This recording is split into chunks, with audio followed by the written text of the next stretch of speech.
What you have tuned in for is another Andre Nguyen exposed.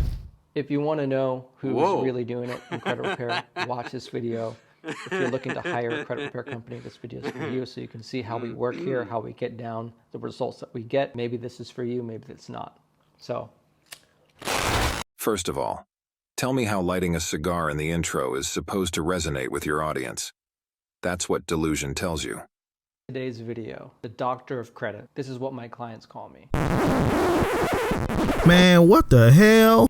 And there's a reason why people call me the doctor of credit, for multiple reasons. My behavior, my personality, Bruh. Stop the cap. Scatterbrain alert. and just the type of the results they get, and then what you can expect along this process of fixing your credit. If you want to get fast results, that's fine, but not everything is going to happen overnight or even close to it.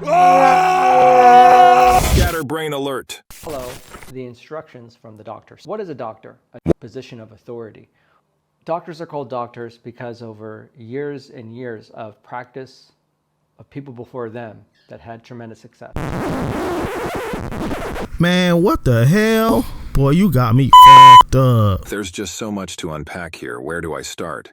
If you don't want to read a script or go off the cuff in a video, make sure you have a firm command of what you are going to talk about before you push record. Andre, it's amazing that people still trust you to fix their credit. It's also amazing that clients will trust you when you treat them with respect. My clients respect me, and they trust me because I genuinely want to help them. Without the respect of the people, Andre, you are nothing, and we are everything credit.